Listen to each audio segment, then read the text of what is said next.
Республика Южная Осетия, Алания, Иристон.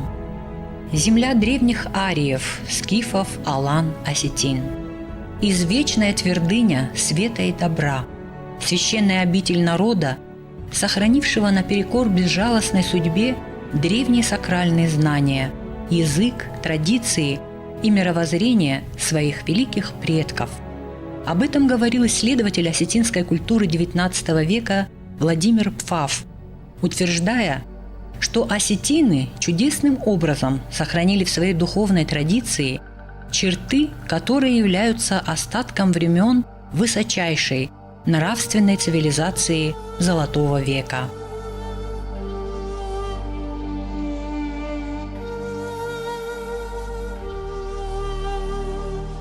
Эту особенность осетин заметил и участник войны 2008 года Александр Орлов. Выносливость и здоровье осетин черпаются из глубинной связи между отдельной личностью и народом, связи с родной землей. Осетины сохранили свои традиции и многовековые ценности. Они крепки не только телом, но прежде всего духом и высокой нравственностью.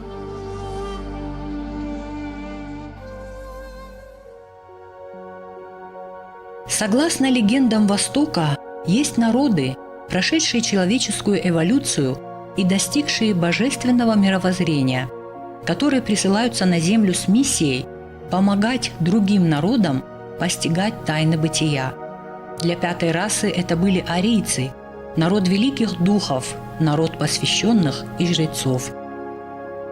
Об этом писала в своей книге «Мы и вечность» Елена Газданова. Судя по внутренней духовной культуре осетинского народа, можно утверждать, что предки осетин были посвящены в тайные знания космоса. Надо полагать, что дух народа прошел эволюцию и имеет опыт прежних цивилизаций.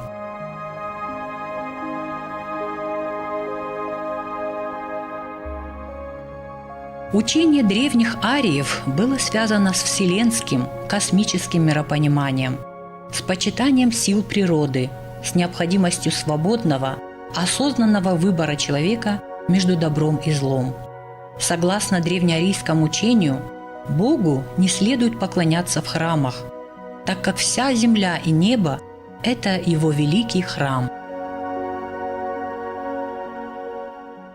Единственными продолжателями арийской идеологии единобожия, основанной на древних науках, знаниях и опыте, являются прямые потомки нартов-асов, ир-ас-аланы-осетины, народ, искусственно разделенный на юг и север, и тем не менее, по обе стороны главного Кавказского хребта всегда остававшийся носителем и хранителем древнейшего духовного мировоззрения человечества. Формой сохранения и шифрования этой идеологии у ир-ас-аланского народа было воплощение божественной космогонии в сакральном понятии Ахдау, выступающем в качестве первоформы космических законов в мире людей. Кроме того, использование уникальной сакральной символики в традиционной культуре, культовой архитектуре, а также распространение обрядовых действий, священных ритуалов, молитв песен, молитв танцев и безукоризненное проведение древних общенародных праздников. Это свидетельствует о колоссальном историко-культурном значении страны Ир как территории, являющейся очагом и хранителем древнейшей духовно-идеологической доктрины индоевропейского мира.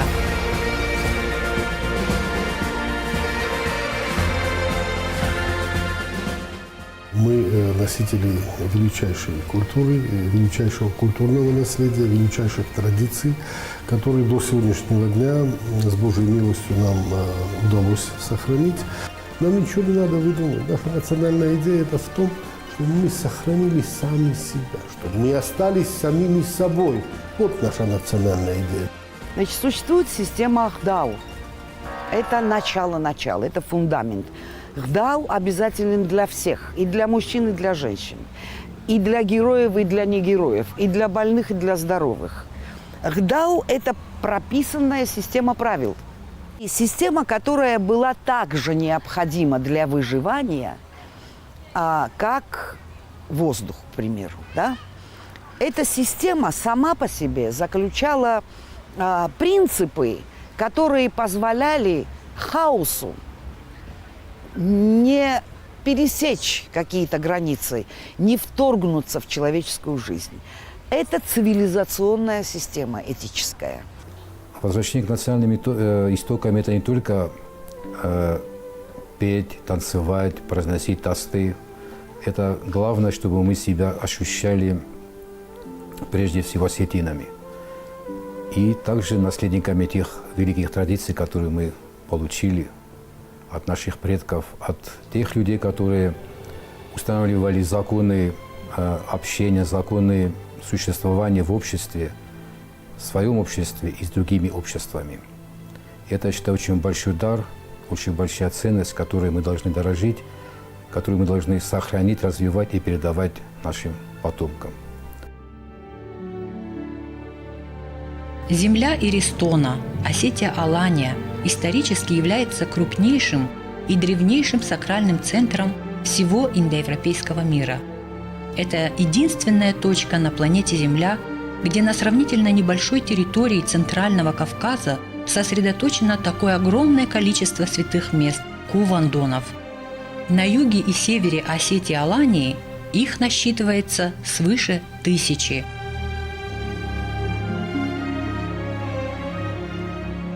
К сожалению, из этого единого организма священной территории Осетии-Алании в 1922 году был злонамеренно оторван и передан Грузии Казбекский район с 64 святыми зуарами осетин, в том числе с одной из 3 главных святынь Осетии – святилищем Таранджелос в Трусовском ущелье и известными всему народу Кобы-зуаром и Ломиши-зуаром.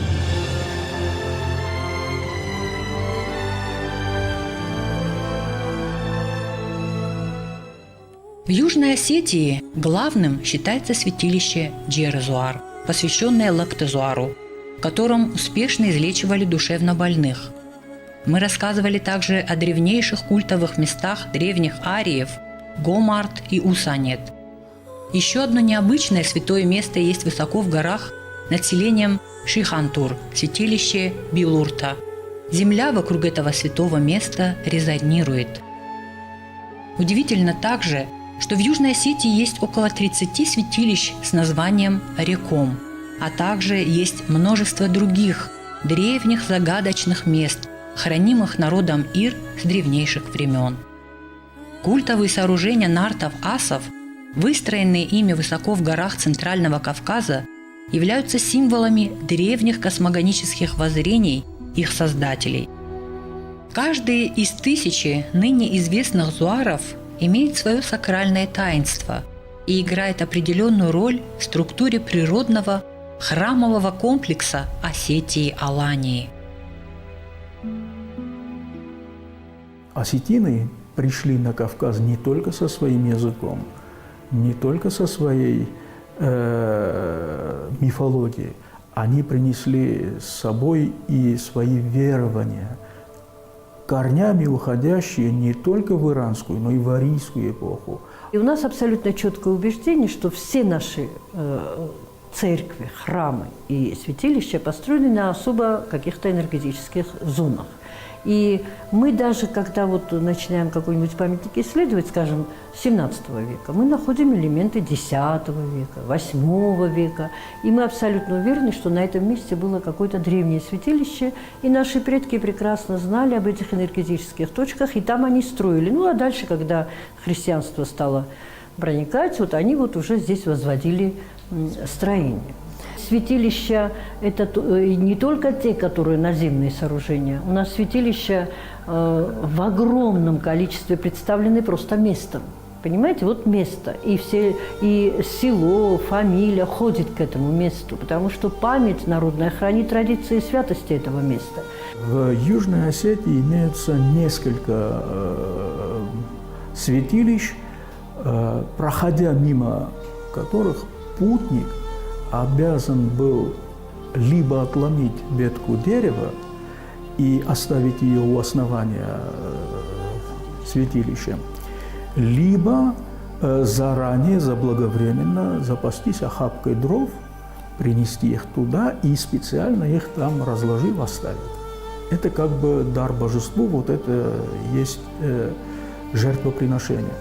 Есть один очень хороший текст, относящийся к скифским верованиям, сохранились они у Геродота. Он пишет, что скифы почитали военное божество, и они чтили его в образе меча, который втыкали не в землю, обратите внимание, а в пьедестал, сооруженный из хвороста.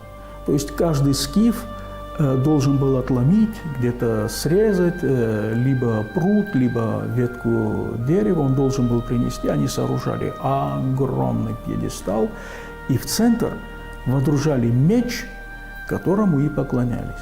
Очень хорошо это все объяснено Дюмизилем, но никаких следов вот этого обряда в Осетии не сохранилось, кроме вот тех святилищ, о которых я вам говорю. Это филиал Усамет, это значит святилище в селении Кущета, это святилище в селении Чех, и еще несколько, всего где-то 6 святилищ в Южной Осетии, где вот это практиковалось. Для того, чтобы не потерять связь с высшими силами, не сойти с пути Бога, предки осетин соблюдали высший закон жизни – Ахдау. Сущность структуры Ахдау всегда составляли такие универсальные понятия и категории, как фарн, кад, намш, авшарм, уаждан-зинад, лагзинад. Ирон Ахдау обозначает распространение божественной истины и охватывает абсолютно все сферы и уровни человеческого бытия и сознания. Сегодня у нас плачут, что Гдава больше нет. Это неправда. Гдау, конечно, есть. Он будет всегда, пока последний осетин живет на белом свете. И понятие «энахдау» никогда не потеряет своего значения, как и не потеряет своего значения «всарм», который лежит в основе этой системы. И он включает в себя всарм в очень широком диапазоне. От всарм к старшему и обратно к младшему, к эстертевсарм. Мужчины к женщине, женщины к мужчине. Система, в основе которой лежит уважение, она создавала предпосылки для того, чтобы общество само себя регулировало. В этом обществе не нужен был ни надсмотрщик, ни полицейский, ни жандарм. Кроме всарма, у этой системы есть еще основополагающее понятие, как добродетель, это кад. Кад. Следовать по пути када – это значит соблюдать, во-первых, Ахдау и совершать какие-то поступки.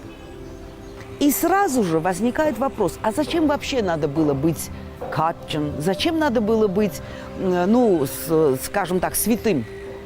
Да? Зачем надо было быть? Какой смысл в этом?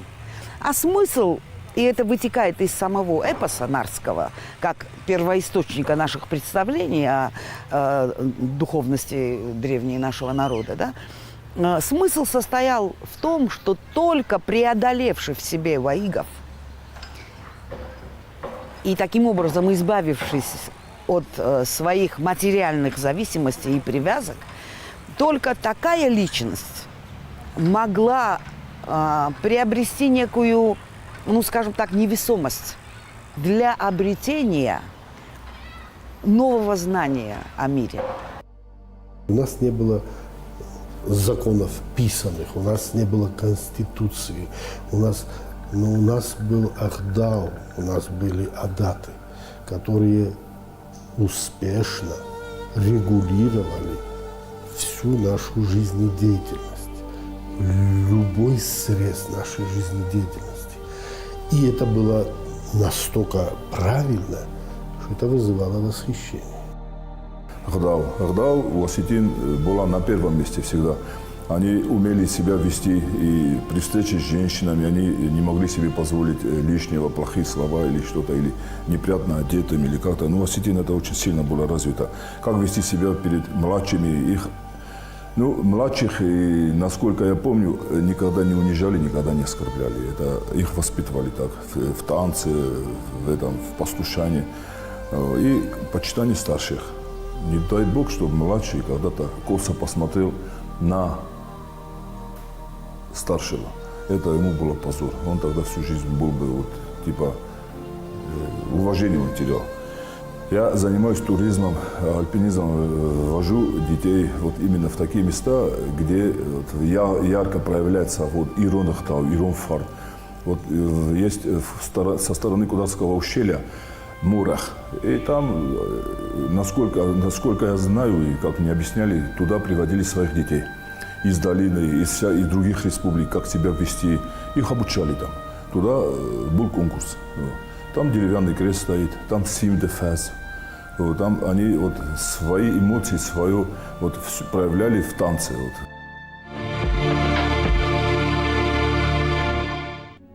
Согласно преданиям, наши предки всегда находятся рядом с нами, готовые нам помочь. Возрождая свои традиции, мы приобщаемся к древним знаниям, ведь наша сила – это фарн предшествующих поколений, сила накопленных ими знаний и умений. Когда народ смотрит в будущее через призму своего прошлого, творить в настоящем на основе духовности и культуры, которая воспринимается от предков, он имеет самый надежный фундамент для жизни в будущем.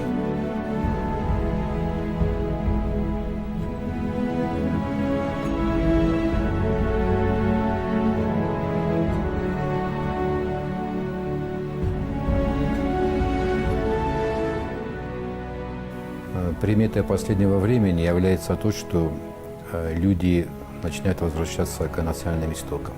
Это очень положительно, потому что наш язык настолько древний, его не смогли сломить и уничтожить тысячи орд-завоевателей. Он исчез в результате тех многочисленных миграций, которые совершили наши предки, наш народ. Несмотря на те сложности нашей жизни в тесных горных ущельях, в поистине нечеловеческих условиях, мы язык сохранили, потому что этот язык – это наше сегодняшнее, я уверен, что это и наше завтрашнее. Мы пронесли сквозь свой язык, сквозь такие испытания, когда вообще языки просто умирают и теряются. Мы его сохранили, вцепились в него зубами, потому что знали, что это то, что делает нас тем, кто мы есть. Но мы говорим с нашими богами на нашем языке, правильно? Мы же не обращаемся к ним на других языках. Именно наш язык они понимают. Если говорить об историческом наследии, об архитектурных и археологических памятниках, которыми чрезвычайно богата земля Южной Осетии, то они, несомненно, свидетельствуют о многотысячелетней непрерывности культуры обитавшего здесь народа. Если проследить чисто по тем артефактам, которые у нас имеются, мы с полной уверенностью можем говорить о многом, и в первую очередь о непрерывности развития этой культуры, которая сейчас называется остинская. Потому что я непосредственно связываю и кубанскую, кубано-скифскую, потому что на скифском могильнике есть погребения, связанные с скифской культурой. Наконечники стрел, даже маленькие типа акинаков, короткий меч и так далее. То, что у нас непрерывность прослеживается, видите, этот кинжал, это сарматский кинжал. Не сарматского типа, а сарматский кинжал, потому что здесь орлиные головки наверху прослеживаются, и прослеживается эта продольная линия для стока крови, что потом перешло на кавказский кинжал. Это датируется где-то 3-2 веками до нашей эры. Около 10 погребений в раскопках у Баграта Виссарионовича были выявлены костяки, на груди которых находился пастуший посох Фияуляжа. И Баграт очень остроумно сопоставил Ироном Бисон Элгаст Талажагдамдан даривался верят.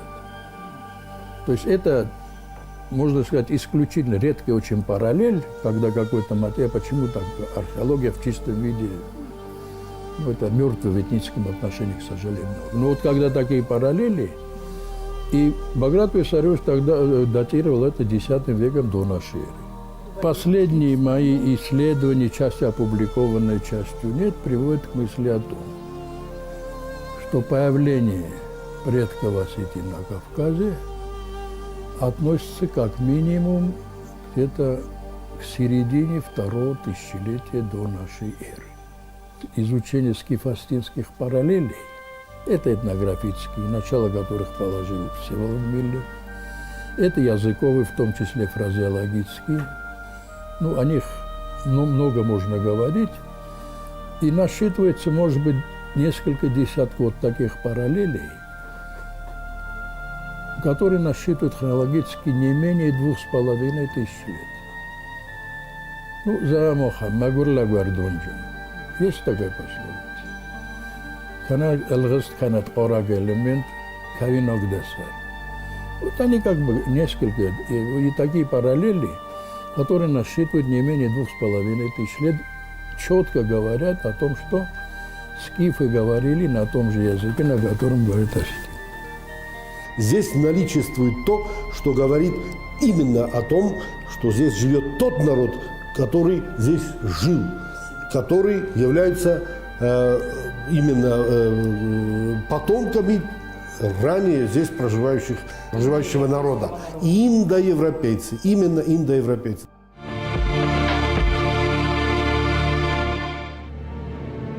Во время нашего пребывания на священной земле Южной Осетии, во время общения с ее поистине героическим населением, нас не покидало чувство гордости и глубочайшего уважения к нашим южным братьям и сестрам, к людям, вынесшим на своих плечах невероятные, неимоверно жестокие испытания войны, к людям, прошедшим сквозь многолетний ад грузинской агрессии и геноцида, и при этом чудом сумевшим сохранить духовное и нравственное достоинство настоящих алан-осетин, не забывших язык, культуру и обычаи предков, не растерявших доброты и милосердия, приветливых, дружелюбных и очень простых, как и подобает наследникам великих мудрецов. Именно поэтому к людям света и добра, грудью охранявшим священную землю предков, в самый тяжелый час пришла помощь высших сил. По свидетельству очевидцев, в 2008 году, когда грузинские войска атаковали Цхинвал, десятки жителей не раз видели, как с купола храма Рождества Пресвятой Богородицы сходила небывалой красоты женщина в сверкающих белых одеждах и шла по городу, несмотря на перестрелку и взрывы. Богородица всегда появлялась там, где нашим людям приходилось тяжелее всего, и там, где ее видели, бой обязательно заканчивался победой. Богородицу на улицах Цхинвала видели и грузинские офицеры и солдаты. Когда они поняли, на чьей стороне Божья Матерь, среди них началась паника. В своих воспоминаниях полковник Олег Бедула пишет: «Нашим войскам противостояли командос, элита грузинской армии, которую обучали американцы на своих военных базах. Отлично подготовленными оказались и грузинские танкисты. После явления Богородицы неожиданно все это воинство побежало, побросав танки, оружие и технику». 7 лет прошло с той кровавой битвы. Город-герой Цхинвал восстает из руин, залечивает свои многочисленные раны, строит мирную жизнь на своей древней земле. Цхинвал – один из древнейших городов планеты. Его основание датируется III веком нашей эры. О том, для чего он был создан, говорит название города. Оно переводится как «место пребывания высшей жреческой касты». Под многими фундаментами верхнего слоя строений в еврейском квартале Цхинвала были обнаружены древние кладки. Стена с подземным ходом шириной в 1 метр шла с запада на восток и выводила к Ляхве. В домах на набережной были подземные выходы к реке. Сирийские осетины утверждают, что и у них в Дамаске обнаружена точно такая же стенная кладка. Цхинвал, ну это я не буду сейчас на этом останавливаться, но это скифская твердыня. Это абсолютно элементарно и логично вытекает из того, что скифы все время шли через Кавказ, на Переднюю Азию, оттуда туда. Естественно, у них были места, где они или зимовали, или там у них были форпосты и так далее. И сегодняшняя известная крепость, вот в городе Цхинвал, да, она средневековая крепость, но крепость просто так не возникает. Она была, и была, вероятно, более ранняя тоже. Цхинвал расположен стратегически в очень хорошем месте, в очень. Вот посмотрите, это как бы вот связующее звено для прохода на север, и здесь действительно проходили вот древние пути. Поэтому его ценность, вероятно, заключается не только в этом стратегическом, торговом или каком-то, но еще в чем-то сакральном. Понимаете? И вот недаром, но я сейчас-то далеко идти, но Гитлер рвался к Цхинвалу в поисках священной земли Волгала. Республика уверенно становится на ноги. Безусловно, для полного восстановления потребуются годы, но главным достижением послевоенных лет можно считать строительство десятков объектов социально-культурного назначения. Среди них можно назвать микрорайон «Северный» на окраине Цхинвала, 36-квартирные дома, относящиеся к категории элитных. Построен дворец спорта Алины Кабаевой. Открыл двери государственный киноконцертный зал «Чермен».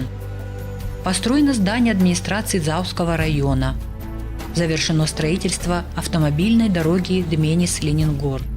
А самое главное, для всего осетинского народа, наконец, хотя бы в одной части Осетии построено здание Национального музея. Юго-Осетинский краеведческий музей был основан в 1923 году. В 90-х годах прошлого столетия в результате грузинской агрессии здание музея было разрушено, и только в 2014 году началось его строительство. Уже через год Национальный музей республики распахнул свои двери для посетителей. Самые значимые экспонаты, большей частью артефакты, найденные при раскопках Тлийского могильника, во время военных действий начала 90-х были вывезены на хранение в Северную Осетию. После завершения строительства Национального музея в Цхинвале экспонаты были возвращены. Изначальный проект музея был чрезвычайно привлекательным и идейно насыщенным, однако претворить его в жизнь, к сожалению, не удалось. Но и сегодняшний облик музея радует глаз, особенно воодушевляют планируемые в дальнейшем дополнения к внутреннему обустройству Национального музея. Хочется, чтобы зрелищная составляющая нашего музея, она тоже не отставала от исторической составляющей и от научной составляющей. Вот на входе нами разработан вот этот эскиз, который мы будем осуществлять. Здесь у нас будет в натуральную величину поставлен всадник, значит, рыцарь аванского времени, такого, значит, чтобы вот. Да, конечно, это доспехи, все как положено, это будет очень интересно выполнено. В всяком случае, мы уже этот вопрос обговорен. Здесь, с другой стороны, у нас будут представлены 9 фигур разных эпох, то есть скифского периода, сарматского периода, аланского периода, царей, которые тоже общеизвестны. Вот их фигуры будут сделаны, тоже отлиты. Интересно. У нас будет представлено скифское золото, копии. Это искусство, национальное искусство. Можно его назвать кустарным искусством, можно как его угодно можно назвать, но это человека воспитывает. Когда человек занимается такими делами, такими вещами, он никогда не станет подлым. Никогда. Он останется человеком, останется. Когда вот из твоих рук что-то выходит, вот, и людям это нравится, у тебя появляются крылья. И тебя вот вдохновляет на следующие, на другие какие-то хорошие работы. Так что я за то, чтобы вот открывали школы, и туда ходили и привлекали детей, и чтобы они занимались этим. После вот войны люди объединились, они захотели жить, они вот поверили и в себя тоже, и начали святилище Джер, начались работы по реставрации вокруг территории. На улице Мамсурова, Хаджи Мамсурова, там тоже местные ребята хотят сделать фонтан. На улице Целинникова, около озера, там тоже процесс пошел. И очень примечательно, что это пошло в возрождение. У Астин есть давнейшая традиция, это ЗИЛ, народный сбор, народная помощь друг другу. И я объявил ЗИЛ по всей республике, ко всем обратился во всем мире. И этот ЗИЛ начался, и 1 июня этого года мы приступили уже к работам с разрешения города. И на данном этапе мы сейчас восстанавливаем сам фонтан с скульптурой уже Фатимы. И так как уже эта красота должна гармонировать со всем парком, который тоже уже надо его тоже обновить, и пришлось приступить к обустройству всего парка. Сейчас мы видим, как Костах Этагуров приводится в вид, потому что 75 лет его никто не трогал, никто не реставрировал. Вот такого хорошего качества он был сделан. Ay من مگسکو رایدیان تا رایدیان اما خساو رسم فکند تاق درست جدم نوج دروخم فانتان تا خم رستت تشفزنا. На земле Южной Осетии действительно наступило столь долгожданное начало мирной, свободной, созидательной жизни. И верится, что она станет эпохой великого возрождения народа и страны во всех сферах жизнедеятельности.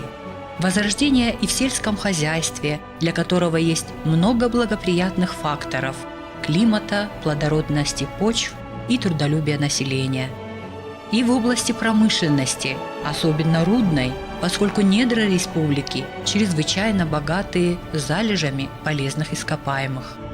И в области рекреационного туризма, так как Южная Осетия славится завораживающей красотой величественных гор, царственных лесов и обилием минеральных источников, что позволит планировать также и возрождение санаторно-курортной базы. Но прежде всего необходимо возрождение национальной культуры с осознанием того, что все культурное наследие, которое осетины бережно хранят в недрах своей души, основано на глубоких традициях, уходящих корнями в далекую древность. Из глубины веков мы получаем послания, которые позволяют нам приподнять завесу над неизведанными тайнами прошлого. Ценность этих даров бесспорна, потому что прошлое составляет тот фундамент, на котором строится наша сегодняшняя жизнь.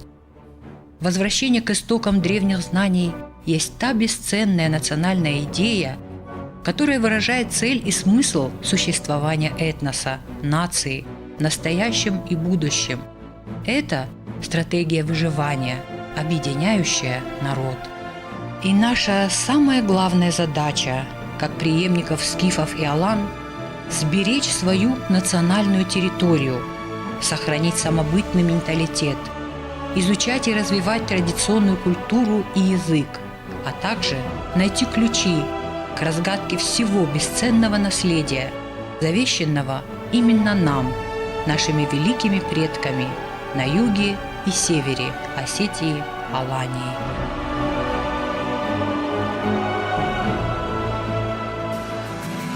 Если тебе мужчина, имя Осетии, ты просто обязан быть сильным, любимым быть и любить свою землю святую, отца почитать и мать, и ту, что родит тебе сына, Мадонною называть. По жизни тебе искушение придется не раз испытать, и деньги сулить тебе будут, и страсти, и славу, и власть. Но коль называешь себя ты потомком аланов и скифов, ты жить постарайся достойно веры своей и именем. Мы любим тебя, Осетия, мы будем тебя беречь и посягнуть не позволим на славу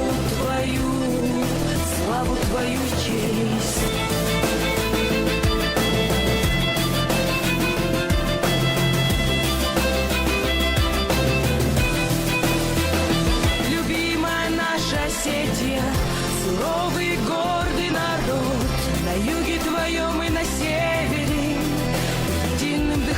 живет. Мы любим тебя, Осетия, мы будем тебя беречь и посягнуть никому не позволим на славу твою честь.